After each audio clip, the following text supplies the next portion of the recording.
This B Podcast Network show is presented by IXL. IXL's all-inclusive online teaching and learning platform simplifies edtech needs and accelerates achievement in 95 of the top 100 U.S. school districts. IXL delivers personalized learning across a comprehensive pre-K-12 curriculum, including math, language arts, science, and social studies, and it helps you assess student performance through actionable real-time insights at every level of your school or district. This one solution performs work that typically requires dozens of different tools. Want to find out why so many leading districts trust IXL? Visit ixl.com/BE. That's ixl.com/BE. We're proud to be sponsored by MyFlex Learning. MyFlex Learning is a scheduling platform that helps middle and high schools meet the individual needs of all students. Schools can easily create and manage time for flex blocks, win time, activity periods, RTI, counselor and teacher appointments, and much more. And with its built-in accountability tool and reporting features, MyFlex Learning solves your challenges around getting kids where they need to be and understanding how flex time is spent. Make your flex time work for you. Visit myflexlearning.com/BE to learn more and receive $500 off the first year. That's myflexlearning.com/BE. Welcome to today's episode of the Authority Podcast on the B Podcast Network. So glad to have you here. I'm Ross Romano, and my guest today is Patrick Harris II. Patrick is a middle school humanities teacher outside of Detroit. He's currently in his 8th year of teaching, and his book is called The First Five, A Love Letter to Teachers. It's a memoir with a call to action. He writes about his early life, what brought him to the education profession. He outlines the lessons learned in his first 5 years of teaching, as well as insights from other educators. You can learn more about him in the bio below, but this conversation, given that the book is really a memoir with a lot of personal stories, we're going to get into a lot of it here. So Patrick, so glad to have you on the show. I'm glad to be here. I'm so excited. Thank you for having me. Yeah, it's awesome. And here's my first question. Here's the big one. Why'd you write the book? Why did I write the book? Oh my goodness. Why did I write the book?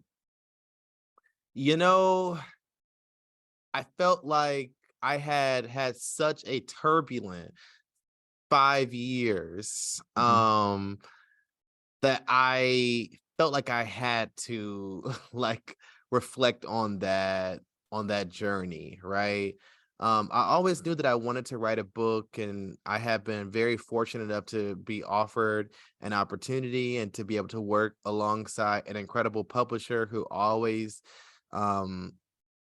asked me what I thought or what I was thinking about. And it was after, returning back from Qatar, that 4th year and going to my 5th school in my 5th year that I just sort of thought about the journey that I had gone through. And I just sort of reflected on how, teachers are given so many tools to put in our toolbox, and we're given so many strategies to enact, but none of those really were substantial enough to keep me in a place that allowed me to sort of plant my roots and my feet, that really allowed me to find my teacher identity. And while they were helpful, I felt like there was something else missing. And so I realized, with the success of my own podcast and with the success of, the communities that I had built online and in person, that it was time for a book that was just story driven, not strategy driven. And that really helped me to just kind of make the decision to actually write a book about my first 5 years of teaching. I had also read this book by Dr. Michelle Foster called Black Teachers on Teaching. And that was a book of interviews from Black teachers from across generations, right, who had taught through integration or the lack thereof, and kind of their firsthand accounts of how their teaching journeys shifted and changed in the 50s and 60s. And that really also inspired me to take a story-driven approach. So I think all of those together pushed me to create the first five. And I also just felt like teachers really needed a love letter, right? Like Right. something written for us that doesn't assume that we don't know what to do. Something written for us that doesn't assume that we are not dedicated or that we are not professionals, right? Like something that really pushes that meets us where we are and that meets us with intelligence, craft, humor, and real raw stories. Yeah. And you mentioned having had, previously had your podcast, and so you had some practice with sharing your experiences and your stories from teaching. But I think part of the, evolution or graduation into the book is that um, you're now, would be sharing them in a medium that you're much more likely to also be sharing a lot of those stories with your friends and family, right? With people who, if there's one thing to talk to others in your profession or strangers, right? There's a certain comfort level we have versus saying, talking about the, not just what you do in your job to people who don't also have the same job, but also other stories from your life Right. that you may or may not have discussed with those close relations before. I mean, what has that been like, kind of getting to that point of saying, okay, I want this book to be honest. I want to really, tell the things that are most important to tell, but I'm also, sharing them with new people that in the past, Ooh, I may not have shared with. yeah, that was really challenging for me. I knew that if I was going to write a book like this, I had to tell the whole truth, right? And without filter. That had been the biggest success for me in doing the Common Sense podcast with my best friend Antonia. The feedback that we got was how raw and how real we told our stories, right? In the world of social media,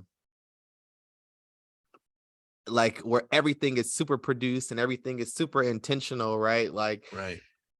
it was all also a clap back to that like culture that was sort of happening at that time, where everybody was showing the best lessons in their classroom and sharing the best moments, and everybody was coming across as a perfect teacher. um and this sort of like saying that sort of goes out that says, if you just do this, right? If you just try this strategy, if you just order this book, if you just do this one thing, right, then this change will happen in your classroom. This change will happen in your practice. This change will happen in your school. And I always remember saying, like, that wasn't my experience, right? And so like I really wanted to just take the opportunity to just tell the whole story. And I knew from working in 5 schools in 5 years and working in a variety of communities, public, charter, private, tuition free and tuition based private school, right? Like the thing that I kept coming home with is just this idea that I felt like my humanity was not seen, considered, or valued. And if I wanted to, really change that, then I had to start seeing my own self as human, right? Like so often educators, including myself, we call ourselves teachers and we wear it as this badge of pride and honor, and it consumes all of our identity, right? Before I tell you who I am, I tell you I'm a teacher, and that tells you a lot, right? Mhm. But actually behind that, right, behind the title, really is a human being with stories, right, with pain, with trauma, with a family, who has experienced some things. And I think that I had to really dig into that, to dig into like what my why really is. I had to dig into my story to figure out why, right? Like I was bouncing around from school to school, or why I was responding to students in a certain way, right? And so really realizing my full humanity was a huge part of this assignment. And it's been really cool to see the response, not just from teachers, but from people across several different professions, right? Like post pandemic, folks are really resonating with this idea of seeing themselves as whole human beings and not allowing systems to dictate, right, who they are and who they become, right? Not letting our workplace, consume our lives, but really taking ownership, right, over ourselves and our Right. stories. Yeah, and you talked about the social media, culture of that overproduced, Ooh, the toxic positivity. uh, You called it in a previous interview, right? And I mean, how did you found that balance and the, I think, responsibility that you may have felt to say, I need to kind of tackle that. I need to be honest and authentic, but also I don't want to be discouraging, right? Just to right, use one of the statistics, right? I think about 2% of teachers are black males, for example. Like, we want to increase that number, so we don't want it to seem like this is a bad profession, but at the same time, like, it can be just as discouraging to see people for whom everything seems easy, and right. because it's not really like that. Yeah. How have you found kind of navigating that, telling your true story, talking about the things that are challenges, but also presenting the entirety of it? Well, I know that even in my first 5 years of teaching, that there were moments where I felt very proud of myself, where Hmm. I felt very proud of my students. And so I would be telling a lie, right? If I only told the discouraging parts of this profession. Teaching is such a complicated profession where you feel so many emotions and sometimes all at once, right? Like we feel that urgency, we feel anger, we feel sadness, but we also feel inspired, we also feel creative, we also feel just like just thrilled to kind of be in a space where we are growing constantly with other human beings. Teaching is a really interesting profession because it's a profession that requires you to be the best version of yourself at all times. And that's kind of wild. And I think that within that I have grown so much. And I think that the book, yes, it's a memoir and it's a book of story, but it's also a book about the power of reflection, right? And so I knew I had a dream, I knew I had a why that was worth holding on to. So I was not going to allow for the hardships to deter my dream, right? And so I had to get clear about what were those reflection questions that I was asking myself at that time Hmm. that kept me in the profession, right? That allowed me to keep showing up every day, right? Because we know that half of teachers leave after their first 5 years. I'm on year Right. 8. I'm still here, right? That's something worth talking about. And so I also knew that I was not alone in the work, right? So that's why I had to bring in those other voices to show that, like, hey, this might be challenging.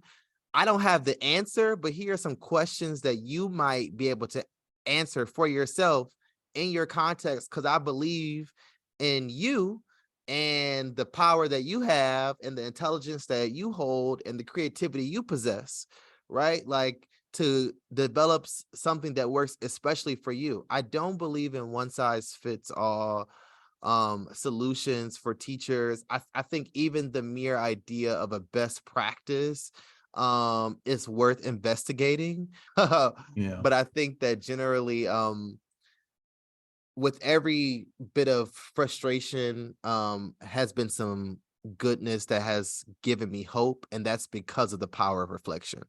Yeah, and with respect to the power of reflection, I mean, it kind of inherent in that is that it's oftentimes it's impossible to have a clear picture of that without the benefit of hindsight, and sometimes that's near hindsight, but sometimes it's much further down the road, right? Right. And Right. so, for example, you share statistics in the book about, the difference in outcomes among, say, Black male students if they did or did not have any Black or Black male teachers, right? And this is Hmm. something that, most kids, as they're going through school, you're not necessarily cognizant of that, Right. um, until you are asked about it, or you think about it later and say, "Oh yeah, when I was in school, I never had any, I never had any teachers that looked like this," or Right. and obviously, as a student, consciously or unconsciously, whether or not you're surrounded by,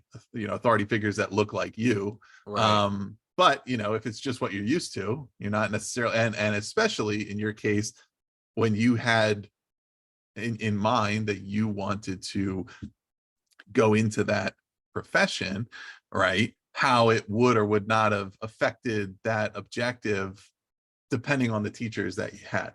And in your case as well, having been a first generation college student, right? Which, I assume probably means that you're the first generation that goes into this profession.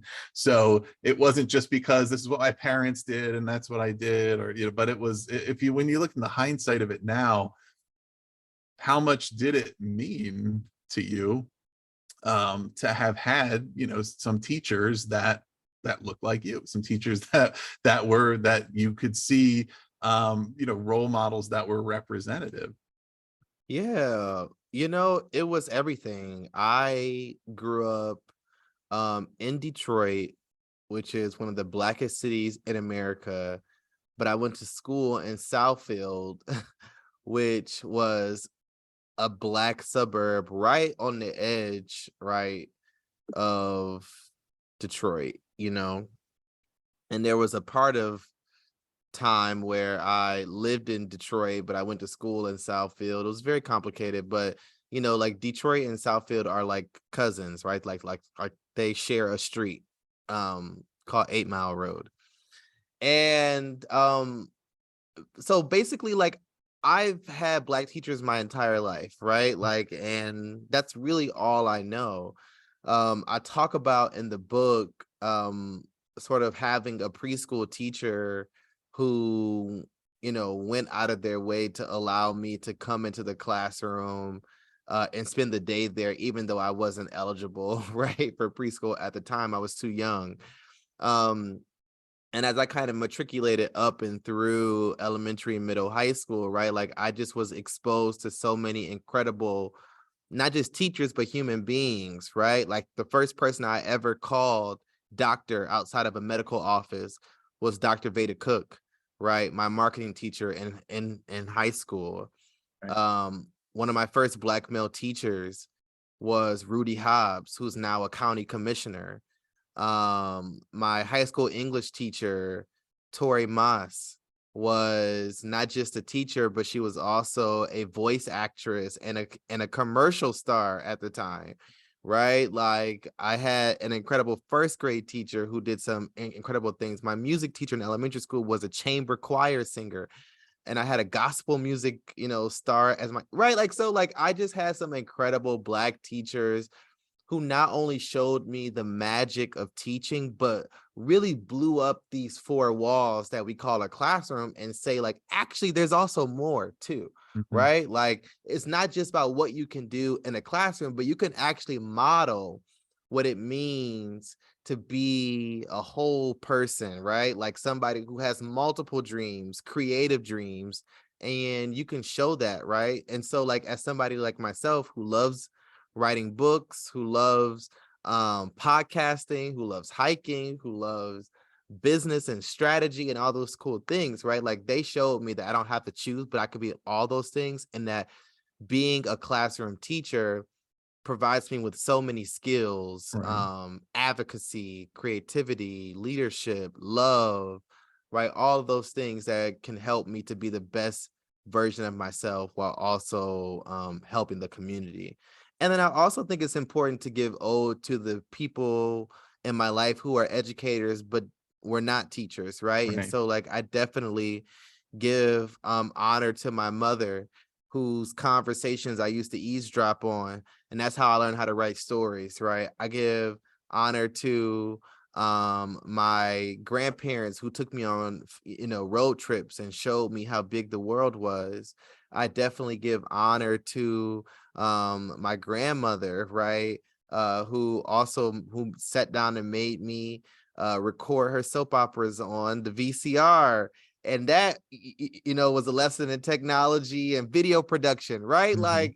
Like all these things. I had aunts who taught me a lot of music history, Earth, Wind and Fire, Prince, Genuine, all these singers, right? And took me to concerts and talked to me so much, right? So like I just had so many people around me who taught me a variety of lessons that made me want to step into the classroom as a teacher and do a variety of other things.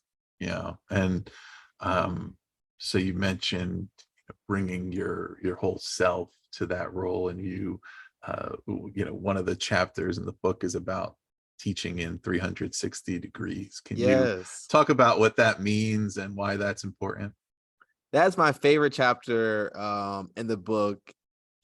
And essentially, it is an extension from Dr. Yolanda Seeley Ruiz's work around this idea of the archaeology of self, right? If Mhm. you can decide for yourself and say that teachers are indeed human first, Right. right? Then that means that we got stories to tell. That means that we don't walk into the classroom with a blank slate, right? Like we're not superhero. We don't live in the classroom, but we go home to a family, right? In a particular neighborhood. We call our parents, right? And so teaching in 360 degrees is like how we as humans who teach do human work. So essentially teachers are always, always, always teaching to their younger selves, right? When you step into the classroom, every decision that you make, every possible way that you teach a lesson, you're constantly thinking about the teacher that you loved or a teacher that you really needed Mm. growing up, period. Or that someone you loved really, really needed. Right. So you're always looking behind you, right? And at the same time, you're getting to know these students who are right in front of you, right? Like you're looking beside you and saying, okay, who do I have in front of me? Who am I getting to know? What do my students need from me? Who do they need me to be today, right here, right now, right? While at the same time, teachers are always forward thinking. We're always future minded, right? And so we're legacy builders. So we're always thinking about what can I do today in my classroom that makes it easier for the next generation of teachers, for the next generation of students, for 10, 15 years when I'm gone, right? Like what change am I making? And so that is what it means to do human work, to do all three of those things, to look behind you, to look beside, and to be looking forward all at the same time. And that is a dizzy dance that we do as teachers every single day. But it's a part of the human work that makes this whole thing worth it, right? Teaching is such a multidimensional work where you're healing yourself, right? Or hurting yourself. Depends on what you're doing in the classroom. I don't know. But like like you're thinking about yourself, you're thinking about your students, and you're thinking about that next generation of students at all times.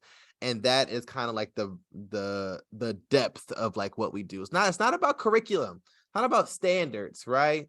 But it's about really impacting, you know, the human beings, including ourselves, that we come in contact with. Yeah. Yeah, and it's interesting. I've done a lot of work recently, and had a lot of discussions with educators around teacher recruitment and retention, and how do Yeah, we kind of address this shortage, right? And the two right. themes that keep coming up are, okay, here's the motivators why people come into the profession is because they had a great experience in school and they want other kids to have the same, or they didn't have a great experience and they don't want other kids to have the same. You put it in a great way of teachers thinking about the teacher they really loved and the teacher they really needed, right? Which is those same two buckets. It's, when I was there, what was my experience like, and how Yeah, do I want my students to have a similar or a different experience based on how that was.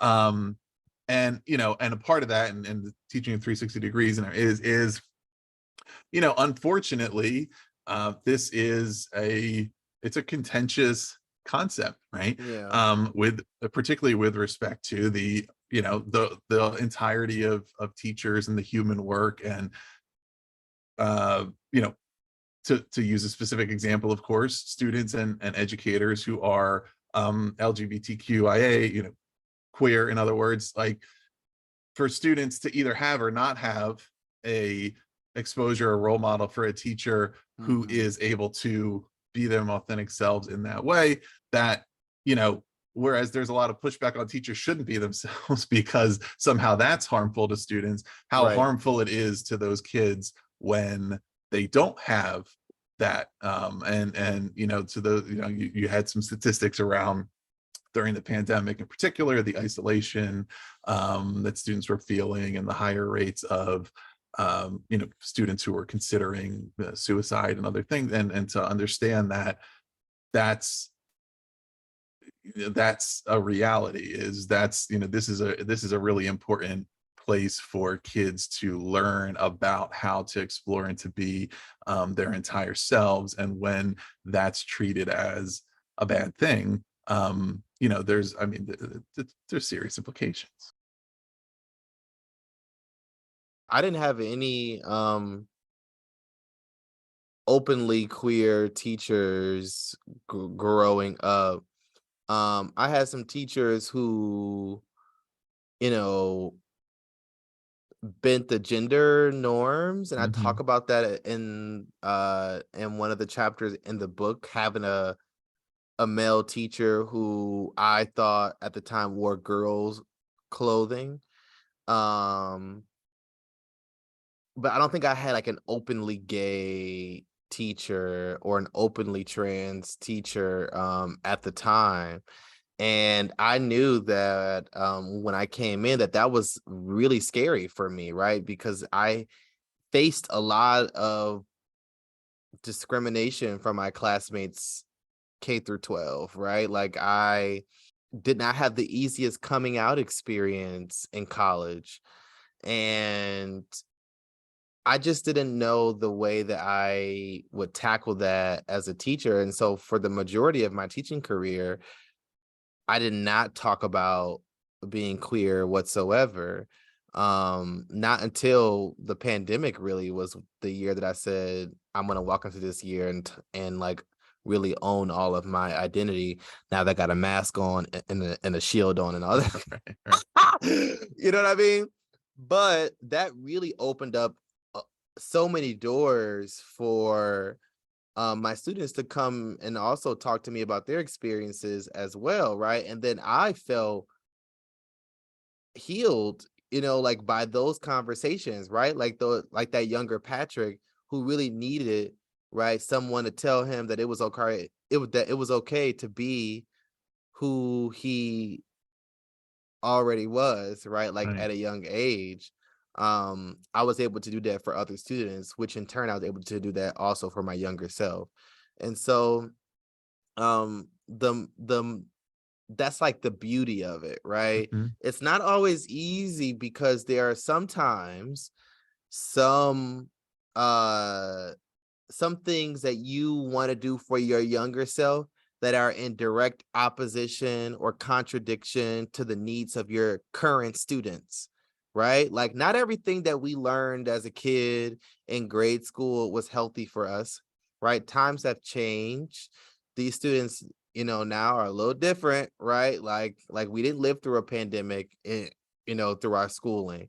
And so like the 360 model is not so much a matter of fact as it is a model for reflection, right? So like when something happens in a classroom and you respond in a certain way, right? Like you ask yourself the question, you know, I did,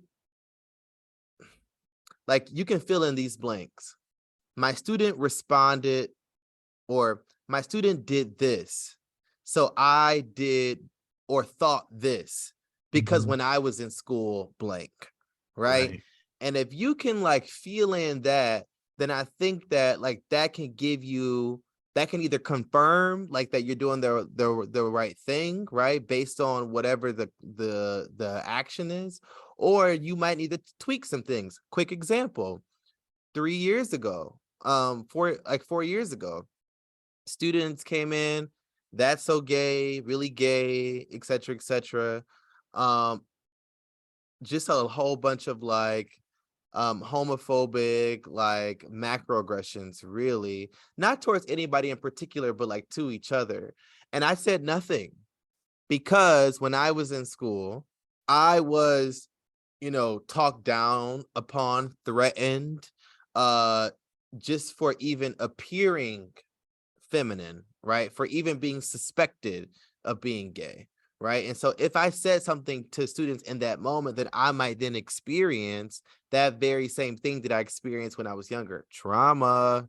Don't want that for myself, right? Right.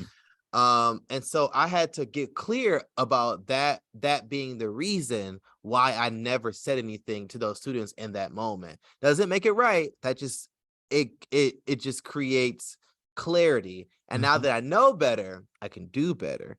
And so then I had to get clear about, okay, maybe I need to go to therapy and like really like sit with myself in this and like really get some healing for myself. Or I had to go and talk to some colleagues about and open up about needing help in navigating this type of experience, right? Or I had to just like boss up and like try something new, right? Like, and so it's the 360 theory is so much of it is a matter of fact as it is a reflection model that can help us to make better decisions, I think. Yeah. And with respect to knowing your why and why you got into this work, that's an important part of the book as well. And it comes up and there's a section about how essentially there's the story you tell, and then there's more of it, and there's more of it, and there's more of it. And it's not that any version of the story is untrue, but it's that there's always these different layers. Right. For most educators now, if you just went up to some teacher and you said, "Hey, what's your why?" Why'd you? And without any preparation, do you think most educators know the entirety of their why? Have they spent the time reflected on that? I mean, they know a piece of it. They absolutely know a piece of it, but I don't think that they talk about themselves enough, right? Like, I think it's always like, I want to make a difference in the lives of children. I want to, liberate, our people, or right, like, but I think that they have to also like realize and understand that like their story, right, like as human beings, is so tangled in their why, no matter how simple it is, right? And so like they have to understand we spend a lot of time in school. Like a big chunk of our lives, of our lifespan as human beings, is spent in the K through 12 system, right? And if we choose to re-enter that system after spending 13 years there, you ought to know that is influencing the way in which we show up and why we want to go back again. Because there are some people who graduate high school or not and never step foot in another school for the rest of their lives, right? And that's a part of their story too. So I think it's really also about really digging into your whole story, right? Like sitting with yourself, understanding, right? Like what your family taught you about education and how that will influence the way that you show up, what you learned about teaching and education from TV shows. Oh my God, when I was young, That's So Raven, right? Like High School Musical, the Cheetah Girls, freaking Hey Arnold, As Told by Ginger, all those shows where the majority of kids were in school. Right. I mean, that also plays a part in why I also was influenced to also thinking about being a teacher, right? Like they were having fun. That was a big part. I spent a lot of time of my childhood in front of a television. You know what I mean? So I think it's just about educators also seeing themselves as human beings and taking the time to dig into their own story and realizing that whatever experience you had, it's going to show up in your teaching. Right. Yeah, and it's really important, I think, for the educators to have a real sense of the ownership of that, and so that they can utilize it to their benefit and not have it used against them, right? And Yeah. it's like so many things where recently on the podcast we had Amber Harper talking about her book Hacking Teacher Burnout, and what she says Mm, about the burnout is, your burnout is not your fault, but it's your responsibility, right? Saying to teachers, okay, what are the things you can do? And that's an important thing for teachers to understand what's in their control. Then on the flip side, of course, like administrators um, have to have a positive role in that and not a detrimental role. sure. And the same thing with these teachers who are able to understand and articulate their why, and use that as the thing that tethers them to their mission, and keeps them kind of focused on what they want to achieve, and allows them also to be a positive advocate for what drew them to the profession, so that the next generation and the next, because I mean, Right. equity is not happening in isolation, right? I mean, Right. we're also like planting seeds for what comes next, but that same thing can be used as a cudgel to say, you know, stop complaining, remember why you're here, stop Hmm.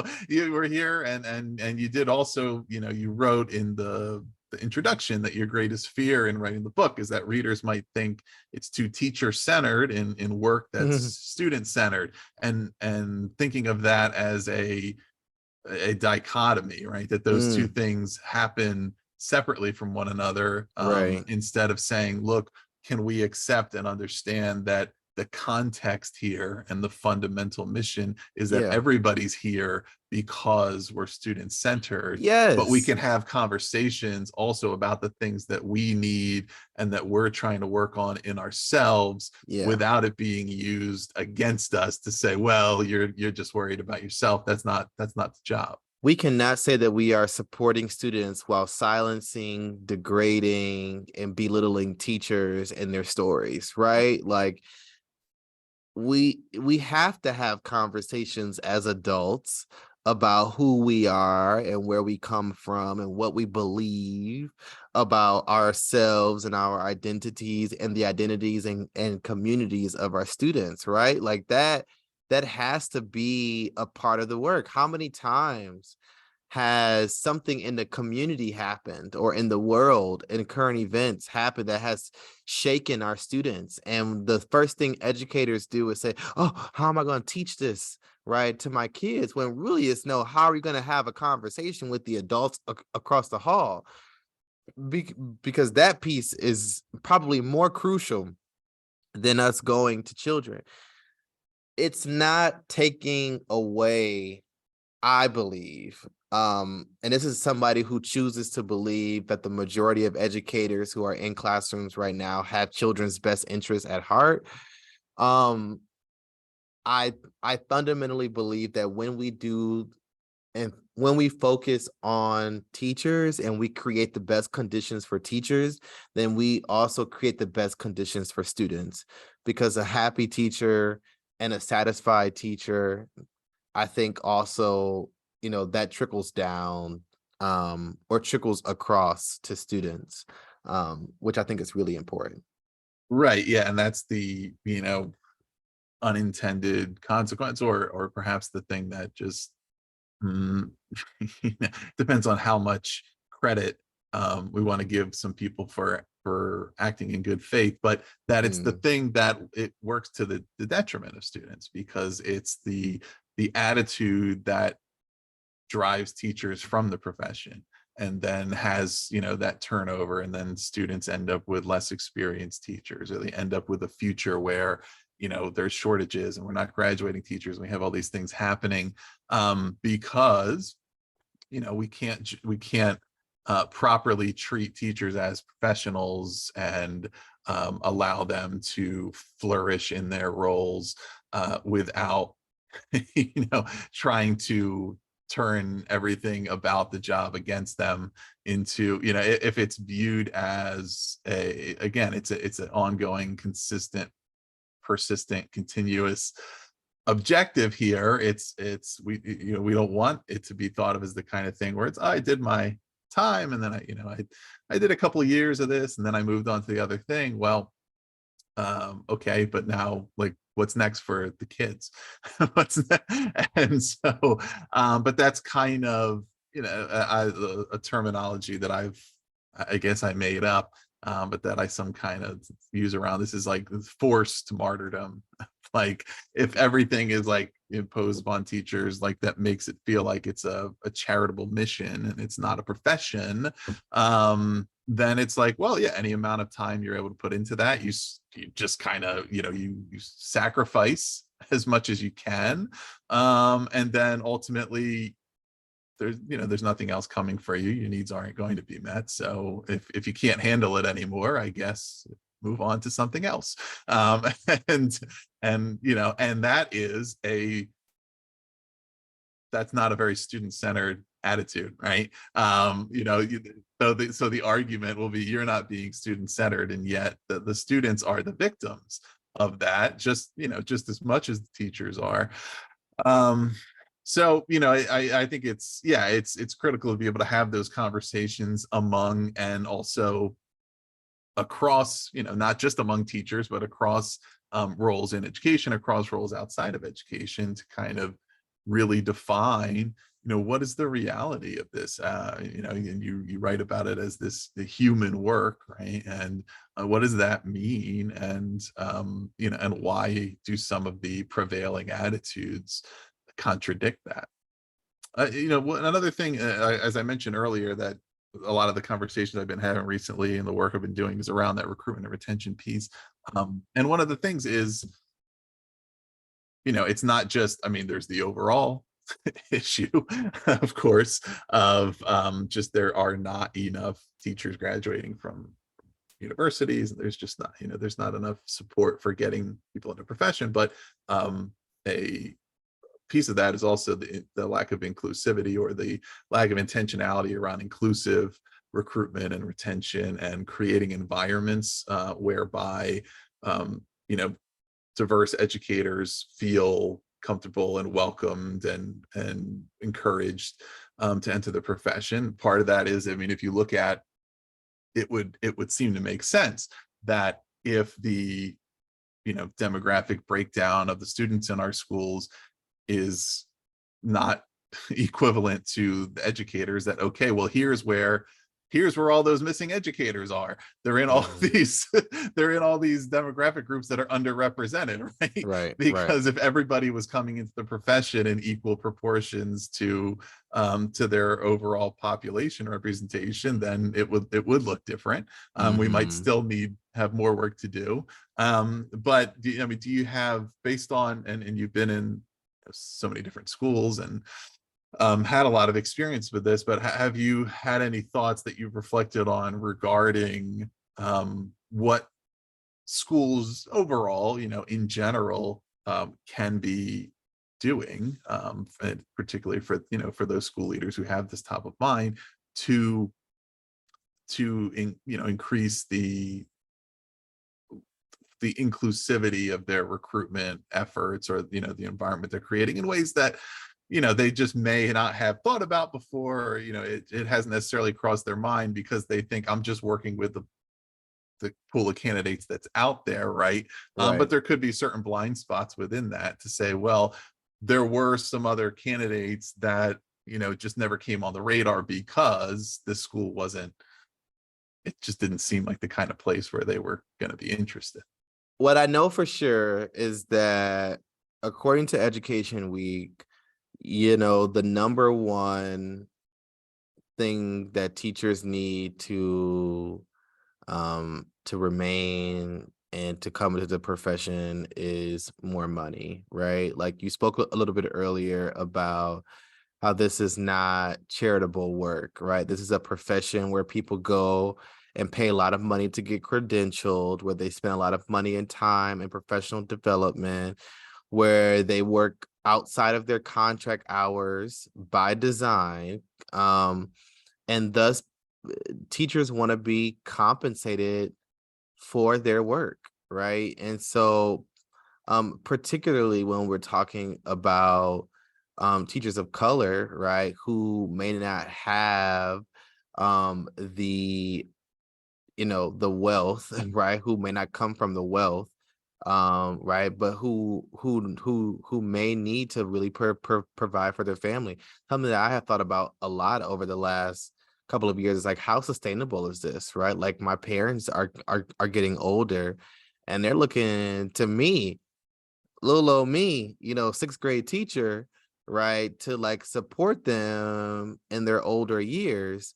And I don't necessarily know if the profession is sustainable enough monetarily for me to be able to not only just support me as a single person with no kids, but also be able to support my parents and my grandparents who, are getting older. So they're going to have to find a way to really pay people fairly, and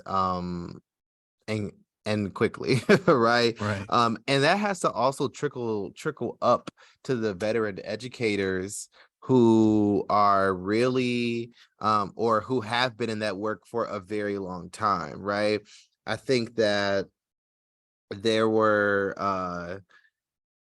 or there are lots of programs, right, that are like paying for teachers to get their credentials, that are like giving teachers sign-on bonuses, but they're not really like paying teachers who have been there, who have been in the work, who have been through the various changes and not having contracts to having contracts. So I think that that we have to also pay our veterans who have shown their commitment to our schools and our children. That is really, really crucial. And then I Yeah. think, that we also have to think about just how we can support teachers in this work,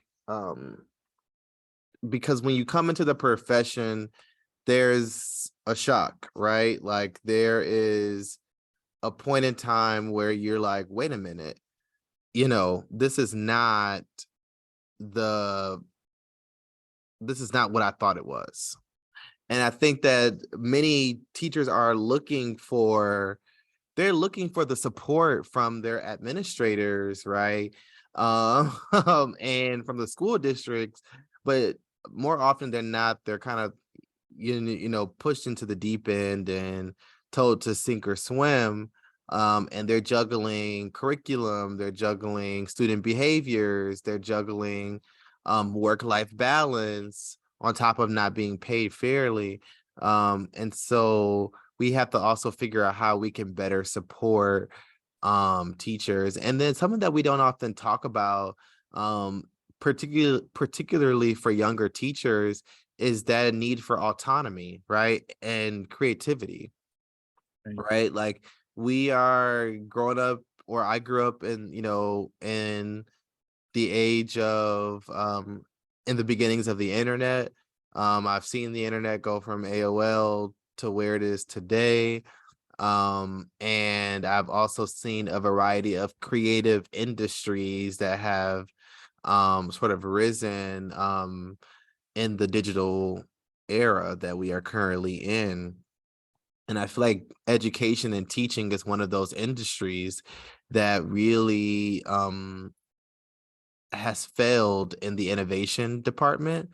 There's really no reason why classrooms should be looking the same way in 2023 as they did in 1923. And especially when so many workplaces in the private sector are like light years ahead of us in leadership models and innovation tactics and technology and investments, right? Like, and I think one way that we try to battle that as teachers is we want autonomy to make our lessons as innovative as possible, right? But when school districts pay millions of dollars to corporate curriculum writers and publishers, then teachers are kind of put in a box and we are not able to be as creative. And more often than not, those curriculum one size fits alls, boxes are written for white kids, right? And are not written with Black kids or kids of color in mind. And so I think the quicker we can pay teachers, the more that we can support them, and the more that we can give them time to create and collaborate, I think we may be able to show that this is a worthwhile profession. Yeah.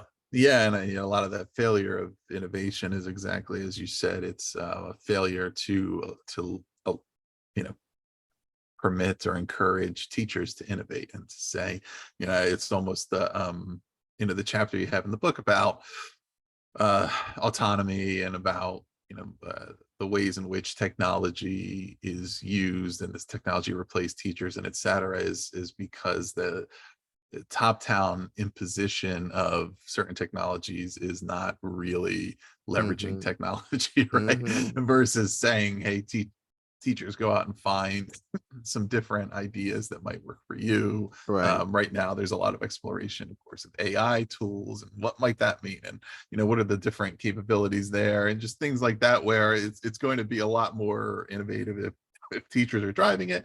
And it's also going to maintain kind of the individual expertise and artistry and the profession of teachers finding things that seem to be working for them and their students, versus thinking about quote unquote innovation as a top down process, which will, by virtue Right. of its implementation, have some limitations. Um, so we're getting closer to the end here. One of the things I did want to touch on Yeah. is, you write, certainly, like, this is a memoir, it's your personal experience. Not every teacher will have had the same experience as you, but you also do talk to a lot of other educators and share their perspectives in the book. What are some of the things you learned by talking to those folks that maybe you hadn't really thought about or realized, or was just so different from your experience that it gave you some new perspectives as well? Yeah. I think the cool part about that was some of these people were my friends, some of these people were like complete strangers, right? And um I just really enjoyed hearing again how they sort of, reflected on their own experiences as human beings. And I think it just really showed me like the power of really thinking about our parents and our upbringings and how so much of that shapes the way that we interact with kids like every single day.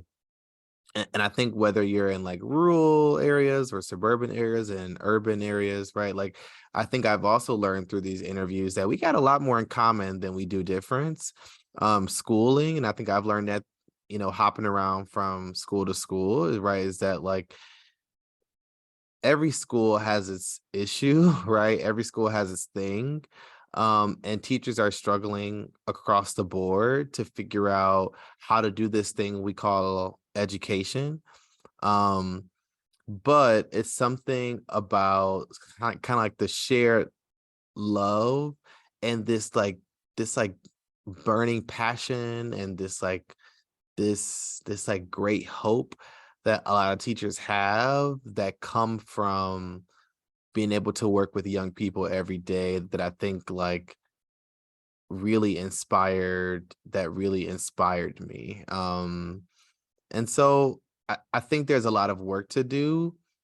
And I think that if the book doesn't teach folks anything, I hope that they know that they're not the only people in this work on the ground every day, dead ass teaching kids. Like it's not about just my story, right? But that's why I included other educators because I want folks to know that like it's not just me facing this, right? It's everybody. You're not alone in this work. Like we're all out here trying to figure this thing out.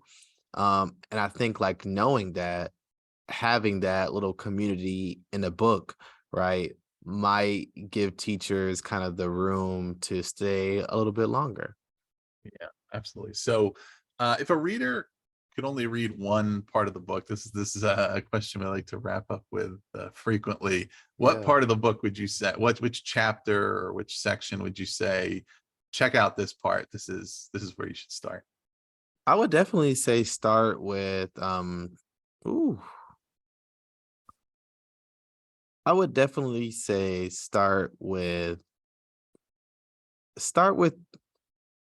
just start from the beginning. Start with chapter 1. I lied about my why. I think starting from the beginning um is the best place to start for those, because I think you get a chance to really get to know me as an author, but I think in getting to know me, you get a chance to really get to know yourself, and I think that that's the overall purpose of the book. Excellent. So, listeners, we'll put a link to find the book down in the show notes. We'll put social media handles. Patrick, is there anything else that you'd like people to check out or look for? No, they can just follow me on Instagram and Twitter at President Pat. If you want to get in contact with me, you can visit my website, www.itspatrickharris.com, where I write all types of cool things. And I'm looking forward to connecting with the people. Great. So thanks so much for coming on the authority. Listeners, like, yeah, find the link to purchase the first five below. You also find all of Patrick's information there. And please do subscribe to the authority for more of these in-depth author interviews, or visit bpodcast.network to learn about all of our network shows. And we look forward to connecting with you again next time. Do you want to simplify your school's technology, save teachers time, and improve students' performance on state assessments? You can do it all, but don't waste another minute. Head straight to ixl.com/BE to learn how IXL's research proven teaching and learning platform can help you achieve all of these goals. That's ixl.com/BE.